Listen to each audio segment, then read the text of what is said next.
And then the other one is be honest. That's probably almost number one, actually. Be honest with the staff and with the families, because if you're not, you lose that credibility. It's almost impossible to retain it and to build it back. I told somebody the other day, it takes a lifetime to build a reputation, but it takes a moment to destroy it. You're listening to Home Care Hindsight, the podcast where we talk with home care leaders about the big mistakes they've made and the even bigger lessons they've learned along the way. I'm David Knack, head of sales here at Zengage, and I've built a career on the idea that we learn a whole lot more from our mistakes than from our successes, which is great because I've made a lot of mistakes. I've gotten to know some of the leaders in this industry who've built amazing businesses and are super well respected.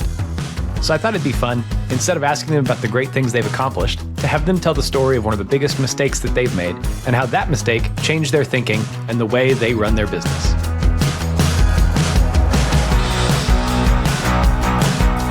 All right, we're back with another episode of Home Care Hindsight. I have Lance A. Slatton on. Lance, welcome to the show. Thank you, David. It's a pleasure to be here. Hey, for people who don't know you, which is probably not a whole lot of people, but some people don't, how would you introduce yourself? First, I'm a dad, a husband, and then author, writer, senior case manager, influencer. Very good.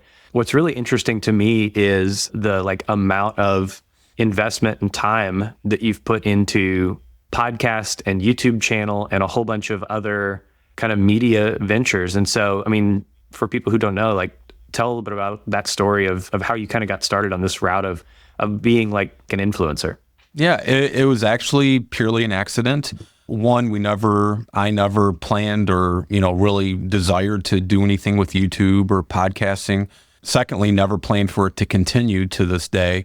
As you know, but maybe your viewers and listeners don't, we own a home care company in Michigan. And one of the things I get a lot of self-gratification out of is going into the communities and providing resources, education. And when I say that, we're not just dropping off brochures. We're going in, we're putting on a year-long dementia seminar. We're going in and starting a continuous nonstop caregiver support group. Or we're going in and bringing in an Elvis impersonator and having, lunch with Elvis, which is a lot of fun.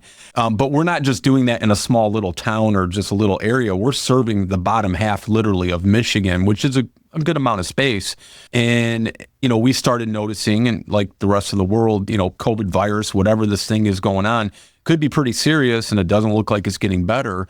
And before, here in Michigan, when our governor shut us down, we made the conscious decision before that to go ahead and stop all of these extracurricular activities, we called them. And I really missed that. And I need to be talking with people and, having fun and also feeling like I'm maybe adding some value or worth to their life in some small way. And so one night after we stopped all these activities, I'm out at the track while my kids are sleeping, and I'm like, you know what? We should start a podcast, because I just listened to a podcast, didn't know anything about them, and went home, told my wife, and she said, okay, but what do you know about podcasts? I said, nothing. So the first thing we did was we researched podcasts, and specifically podcasts on what we would want to talk about. Is there room, or is it overcrowded? You don't want to put a McDonald's next door to another McDonald's, right? And we discovered really quickly there's some out there, but there's not a lot that are regularly produced, and there's not a lot of caregiving and home care and things like that. So we decided to do it. I took some classes with a well-known Hall of Fame broadcaster, and we decided to launch the podcast. And right before we recorded our first episode, I said, well, if we're going to take the time, energy, and investment to record the audio, let's record the video also. Sure. You're kind of getting 2 for 1. And that's kind of the genesis of how the show started. And it was right at the very beginning of COVID. And so I think it really helped us in the sense people are on their computers, they're, looking for stuff to do. And we just, dumb luck, people found us and kind of grown from there. That's really a unique story. For home care owners who are thinking, I've got to get out there more, I've got to be kind of visible in the community and whatnot. Obviously, there's a lot of different ways you could do that. But, what would be your advice to somebody who's thinking, maybe I want to get into being out there on video, on audio, those sorts of things? I would say do it without any hesitation. I am not a person that wants to see my face on the computer, hear my voice on the radio, nothing. I just got to the point where it's like numbing, where I don't even pay attention to that. because we get so much encouraging emails and, relationships and networking that it's just almost now just kind of natural. But I talk to people, as I'm sure you do, all the time. And in fact, one of the brands that I'm actually a brand ambassador for, I just really encouraged them for the past several months to launch a podcast. And they just had me on a couple weeks ago because they just launched it. And they're like, wow, it's so much simpler than I really thought it would be. And I said, the hardest part is just taking that first step, right? And not only that, it's also you control the messaging, right? You also control your brand. If you have a company that maybe there's a similar company or brand out there, you want to grab that name before they do because, on a podcast, you can name it whatever you want. And then you can talk about things that are meaningful to you. And like, at least in our field, right, 90% of what we talk about is going to be relevant and it will still pertain to people 5 years, 10 years, 20 years from now. A caregiver is still a caregiver. Dementia is still dementia. All of the things we talk about, I like to say, is pretty much for the most part evergreen.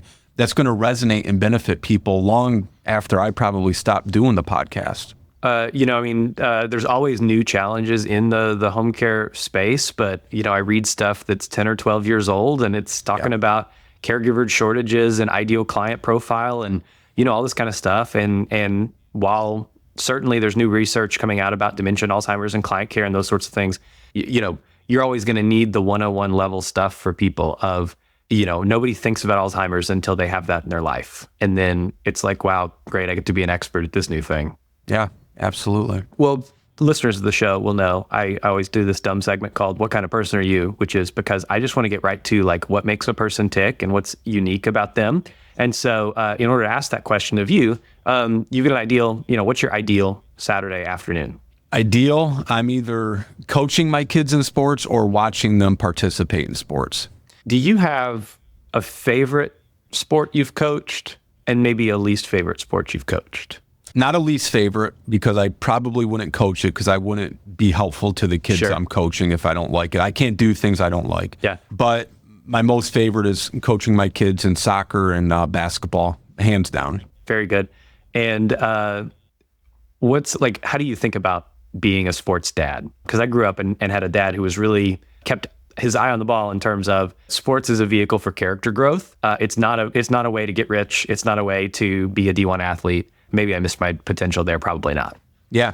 I tell the kids, do what they love. I just had this conversation with a family member the other day where their daughter's daughter, so their granddaughter, signed up to play in the volleyball team, right? And she's the same age as my daughter. They were actually born on the same day, which is kind of cool. Yeah. And her parents, I never tell people how to raise their kids. That's their business. I don't interject, nor would I want somebody to interject in my parenting. But the mom is very low-key, laid back, and daughter wanted to play volleyball, so they signed her up. She was on the team. After the first practice, daughter decided I quit. Yeah. And they let her quit. Our kids, unless it's some catastrophic reason, if you sign up for it and you committed to it, you're going to see it through. You don't have to ever do it again. Sure. But you have to, finish what you started. So like you said, character building and things, to me, these are values and traits that are really developing you for when you become a parent or an adult, right? And I think it's great character building all around. I have my one daughter plays for her age group at the highest level of soccer that you can play at in this group or in this age bracket. And I can't coach that level. I was a standout basketball player. My family has very deep ties to soccer, but she just is innately gifted as a very special player. I coach her on our school team, which I get great joy out of that because that'll probably be the only time I get to coach her. And I just feel like, when you commit to something, you have to see it through, because if we all quit every time we felt like it, I think we'd all be jobless and homeless. Yep, absolutely. Well, thanks for coming on the show. You're somebody who I think is pretty visible in this industry. You've, of course, built something pretty important with the podcast and the YouTube channel and all those kinds of things. That's why you're on the show in the first place, but I didn't bring you on the show to talk about the stuff you're good at. Instead, I bring people on this show to talk about a big mistake they've made in their career and how it changed the way that they think about their business. So, Lance, what's your big mistake? I feel like, David, my biggest mistake is many, many years ago. Let me just start here. I'm going to answer your question, but kind of give a little pretext to it. I was in the middle of pursuing medical school. My wife had already graduated, had her degree. I'm now at the next level pursuing, medical school. We get a phone call that my father needed to either come live with us or he was going to have to go into rehab for 4 to 6 weeks. And I think like most families, if they're able and they're in the position to do so, they would say, well, no, he can come live with us for that time. And he did. And unbeknownst to us, it ended up being 2.5 years. He had 7 major catastrophic surgeries. I mean, it was just the worst of the worst. And it got to the point after the 7th surgery, he did have to go into rehab because he required IV antibiotics and, all this other stuff that you could if you're independently wealthy, but we were nowhere near a position to be able to provide that in our home for him, or else he would have.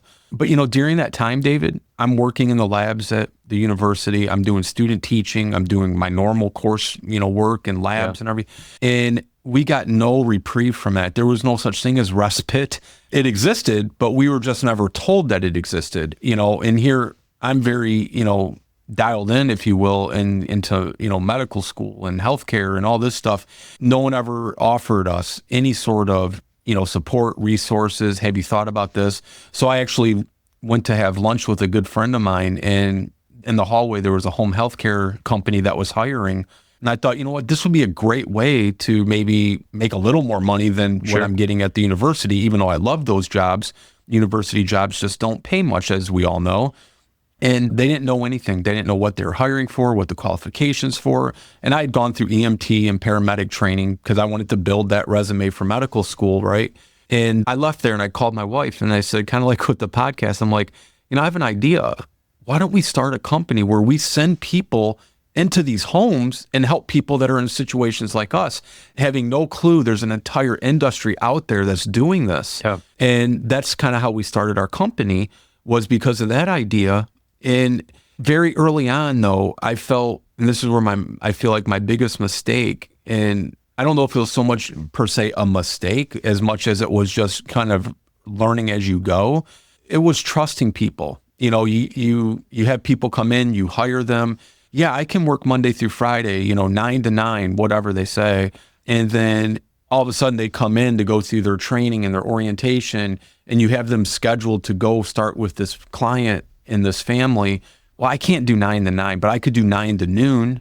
Well, you said right here in your application and during the interview, you could do, well, I know, it was just really taking people sadly at their word, which just is horrific to even say nowadays, right? Mm-hmm. But back then, I just felt like everybody was honest. I kind of lived in that little bubble. I didn't have that, I guess, street smarts, if you will, when you're, younger and, just starting out. And, but we learn, just like I think most companies and people you probably speak to when they talk about mistakes, you learn, though, from those mistakes. And I like to say they're only a mistake if you don't learn from them, right? Mistakes are life's lessons. And as long as you learn your lesson, you should move on and do well. But that was one of the biggest things, just trusting, I think, a little more than we probably or I should have. But, you move on and you learn from it. And I think this is really, because there's a lot of people, I think, talking about we really need to value and appreciate, recognize the contribution of caregivers to a home care agency. And I think that is, a very true, very valuable sentiment to have. But I think the question is we still live in we still operate businesses where from time to time employees are unreliable or are dishonest.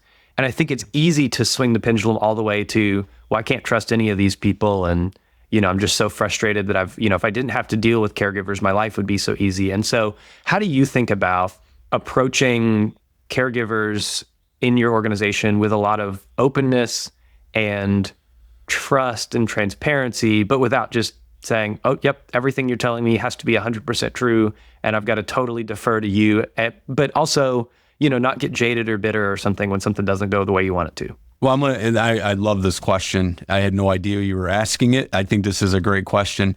When we interview caregivers, right, the sad thing is a lot of companies don't respect them. They take advantage of them. It's almost like they're disposable. They use them up, and when they don't need them, they're out the door. We have people, David, that have been with us for over 10 years and never thought about leaving. Yeah. One, because we do everything in our power to show them here in this world, you're number one on the totem pole. Yep. Maybe not at the nursing home, at the hospital, assisted living, but in this world, you are number one. And we're going to treat you like number one, and we value you and appreciate you.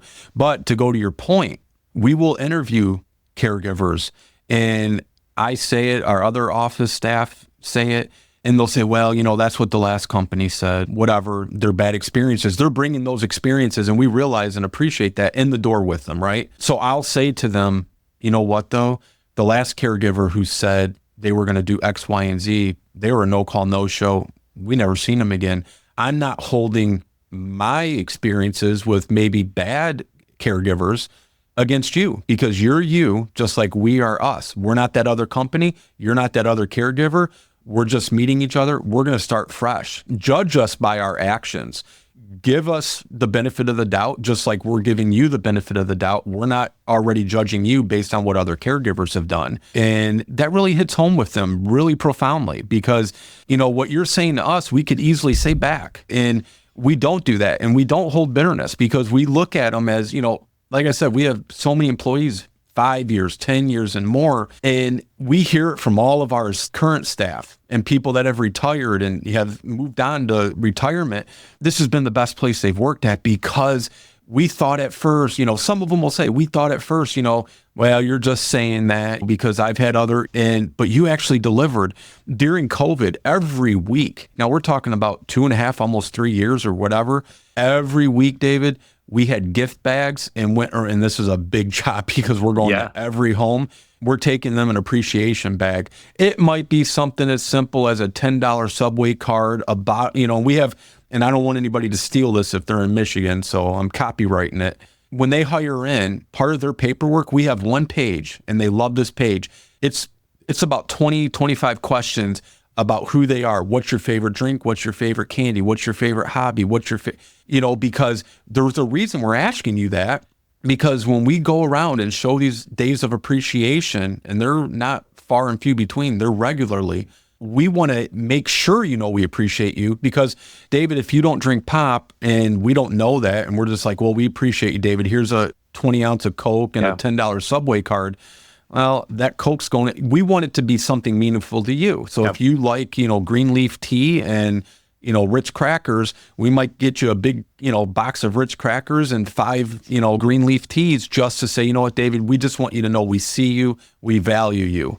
Because most companies, they don't do that. I worked in cardiac critical care back in the day before, our company, and you never got anything like that. Maybe like during Nurses Appreciation Week or Hospital Week, the cafeteria is giving you a free, bowl of rice pudding or something, Right. Who cares? But, we want every day to be Caregiver Appreciation Day.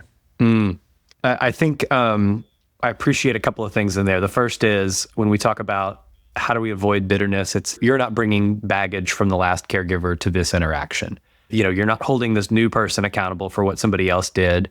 And I think in saying that out loud of, hey, like, we've all been burned before. I totally understand that you've probably worked for other home care agencies, and they said that they were going to treat you one way and then delivered on a completely different experience. And, I don't like that happened to you. I'm sorry that happened to you.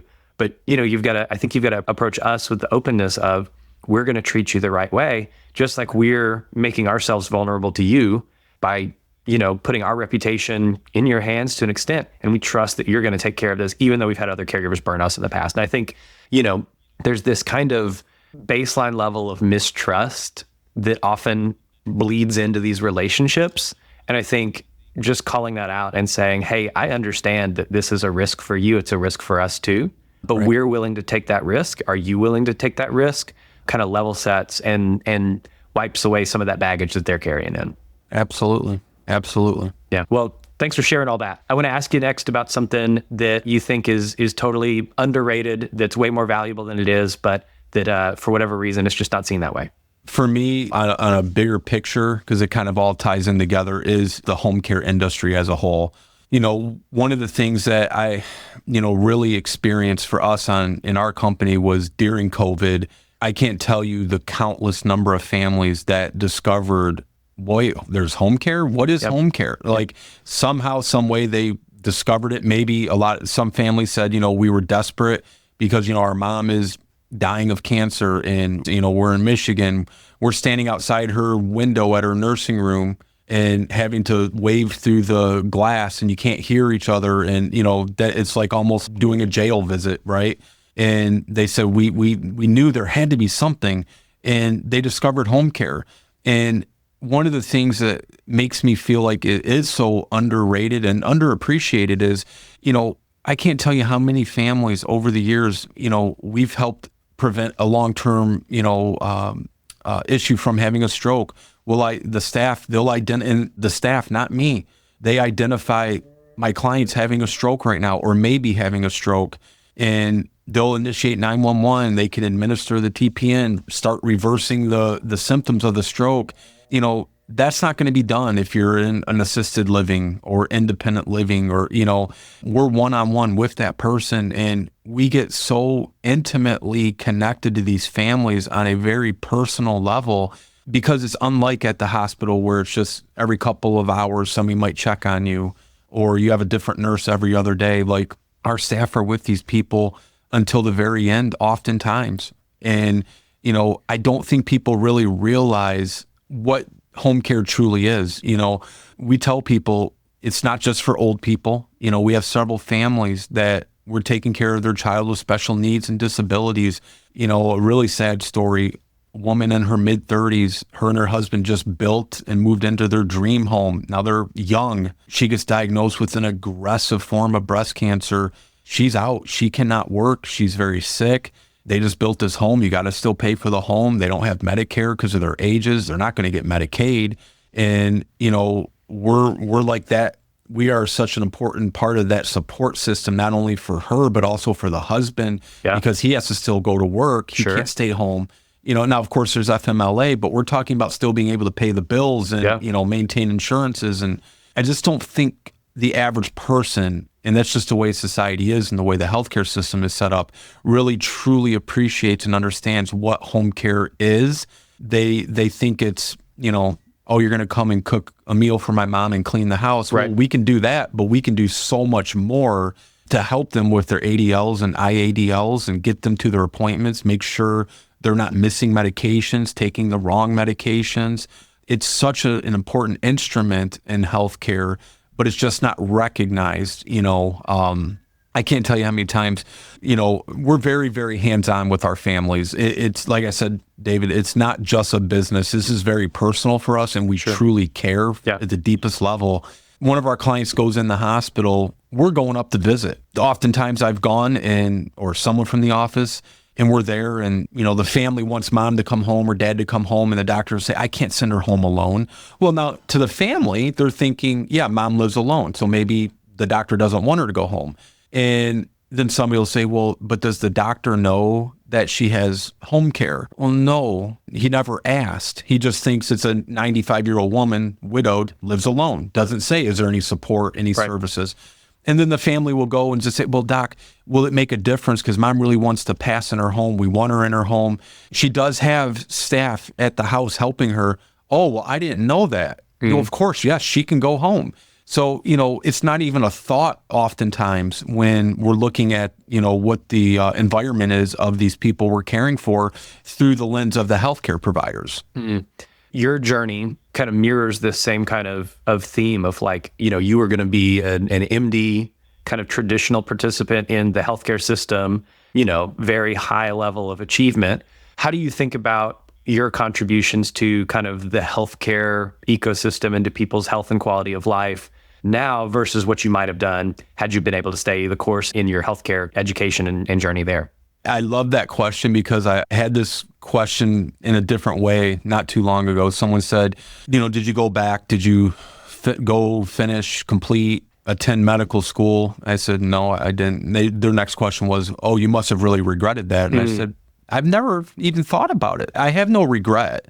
My grandma always said the worst thing in life to have is regret because that's something you can't change necessarily. If I would have regretted it, I probably would have gone back. But the reason and the only reason I wanted to go to medical school, I wanted to truly help people. It sounds so cliche. We spent hours in school, like buddies and friends of mine, The one thing they say is when they say, why do you want to be a doctor? They don't want to hear because I want to help people, because everybody wants to help people if they're going to medical school. At least you hope so, right? Sure. But that truly was like, I would mull that over. I would analyze it, and I could never come up with anything really. I mean, I did, but the bottom line, it always came back to, because I just want to help. Like, I felt like that's the way I want to help people. Some people want to be, a lawyer because they want to help people in legal situations. Some people want to be a teacher because they want to help educate. I wanted to help heal. And when I look at it though, David, like, as much respect and love and appreciation I have for the medical community, nurses, doctors, CNAs, I feel like I am helping people in just as meaningful of a way as I would have as a doctor, but in a different way. But I also think in a much grander scale. And the reason I say grander scale, I can go to any one of my clients' homes tomorrow, today, whenever I want. If there's an issue, I could spend an hour and a half, 2 hours with them if need be. I mean, I had one of our very first clients had fallen and ended up in a coma, not when we were at the house. And the family called us because they said, well, mom's not going to need you guys tomorrow. And we're like, oh, what happened? She fell down the stairs, hit her head hard. She's in ICU. She's in a medically induced coma right now. We went up the very next day and sat at the hospital for 3-4 hours with the family. As a medical doctor, I wouldn't have had that ability. And at that moment, that's what helped that family more than what a doctor could, right? They needed somebody to talk to, just to sit and listen, to help console them. I feel like our role is almost pastor or priest, part social worker, part doctor, part nurse. You kind of wear, obviously we don't go out of our lane or things we're not allowed to do. But I'm just, as far as like consulting and helping, one of the greatest satisfactions I have had, and there's been many, but one that has always just stood out, was in the early years of our company, a good friend of our family was the secretary to the president of the UAW. UAW is massive. It is enormous. And we actually were asked and invited to come and give a talk to the UAW in downtown Detroit, massive facility, huge, to all of their retirees. And I mean, it's a little nerve-wracking too, mind you, because like I said, I don't like to see myself, hear myself talk or speak. And here we're getting up and talking to the couple thousand people. And all we were talking about is helping them to understand like home health care versus home care, what home care provides, what home health care provides. That was all, because that's something everybody gets confused about and they always don't understand it. And after the talk, we're leaving, and a gentleman came up to talk to us and said, I really need to meet with you guys. I have some questions, and told us the situation with his mom. We said, of course. He says, how much would it cost me if you met with me at my house and talked with my sister and I? We said, there's no charge. And to this day, we do not have a fee or a cost associated to anything we do unless our staff have to go in and provide care, unless you're an actual client, because they don't work for free. Yeah.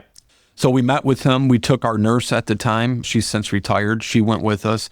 And big, I don't know if your viewers and listeners know about the historic homes in downtown Detroit, but like think Philadelphia, New York, just big homes. And he and his sister were raised there by his mom and dad. Dad had since passed on, and Dad made them promise before he passed. He said, whatever you do, I want your mother to be able to live in the home until she passes away, because the dad had. And this is where they'd been for, 60 plus years. Yeah. And he said, but the problem is my mom's in a nursing home right now in Detroit, and they won't let her come home unless we have a hospital bed. Now, initially I'm thinking, what's the problem? He pulls out his wallet. He pulls out a check that was folded up like 4 times, unfolds it, and he says, but this is about all my mother has left of her savings. It was $5,000. It was made out to the nursing home's equipment company. And I said, well, why are you buying the hospital bed? He goes, well, because they said, she needed it or she can't come home. And that's what the doctor there said. And I said, well, talk to your mom's family doctor and get a prescription for a hospital bed. Then take it to a medical supply company. I have a feeling it's not going to cost you anything. And he's looking at me very suspiciously, like, what's your angle? And I said, I'm just giving you my advice. And our nurse was there. She spoke up, said the same thing. It's called the DME, durable medical equipment. And that man, I'll never forget it until the day I die. He had my cell phone number, because back then it was okay. I could give my cell phone number out to people. And I had a voicemail, and it was from him. And this is a grown, tough, manly man in tears, just thanking me for all we did. And he said, you guys didn't even ask us for anything. It didn't cost us anything. He goes, and my mom's doctor wrote the order and they're delivering the bed this weekend and my mother can come home. I still feel myself right now getting a little choked up by it because, that's talking about just wanting to help people. That's what I'm talking about right there. I wouldn't have done that if I did the medical school route because I wouldn't have had that kind of conversation because I probably never would have been at the UAW talking or, whatever it is. Yeah. So that's where I get my enjoyment. That's my passion. But that's why I think home care is underrated because I feel like all home care providers get in the communities, start a podcast, start a YouTube show, or just go and do, in-person stuff and educate people because people are not educated and it's no fault of their own.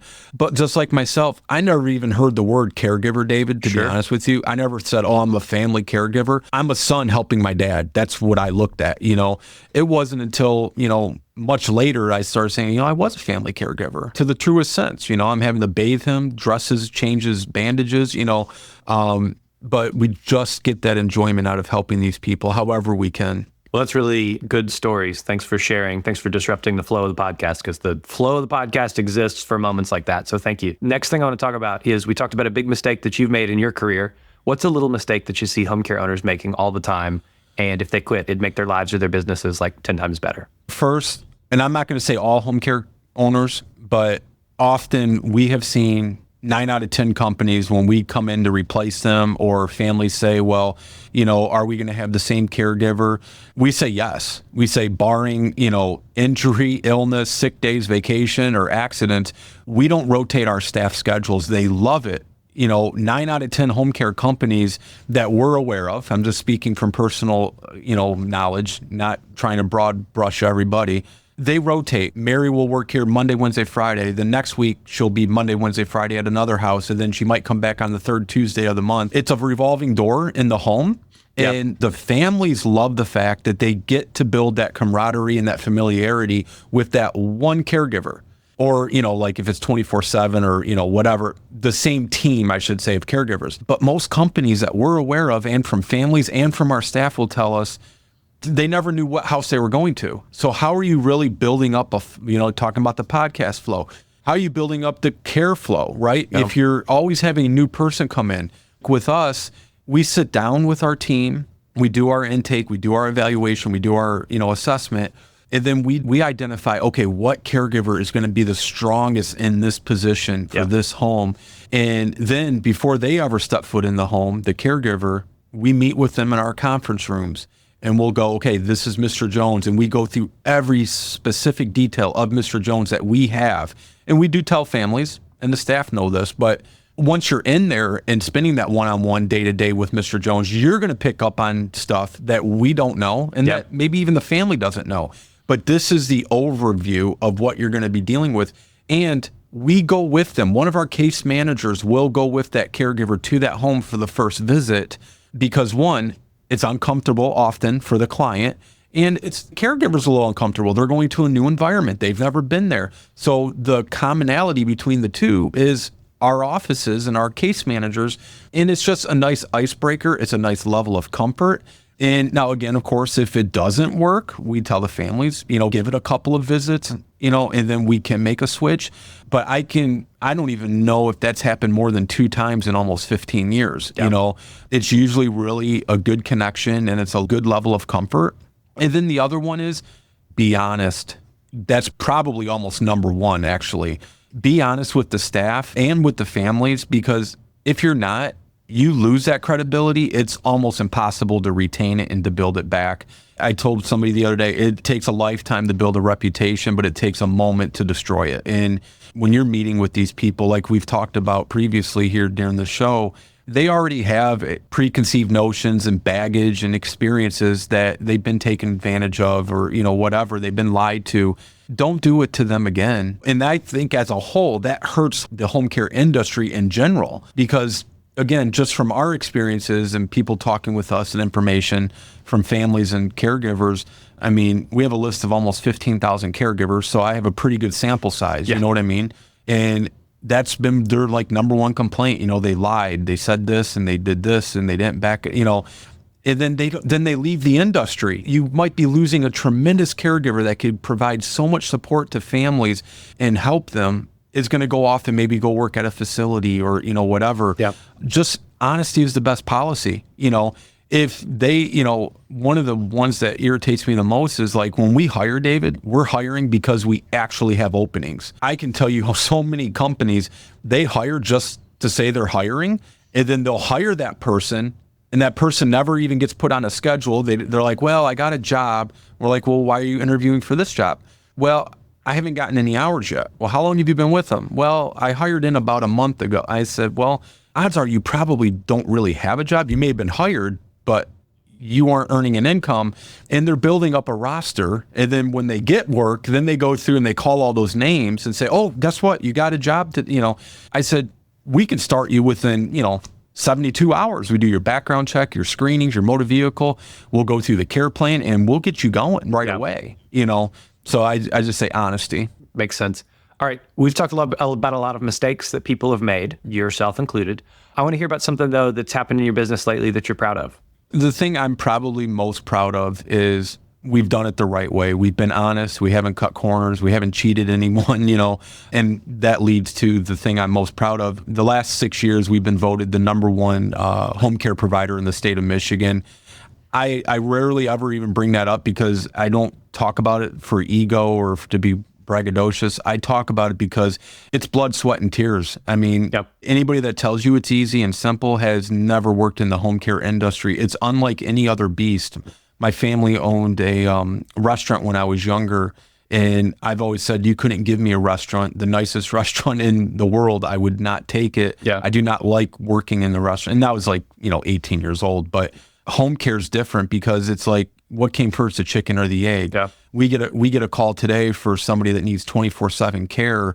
We explain how it works because often they don't understand the process. We say, you can't call your surgeon today and get surgery tomorrow, right?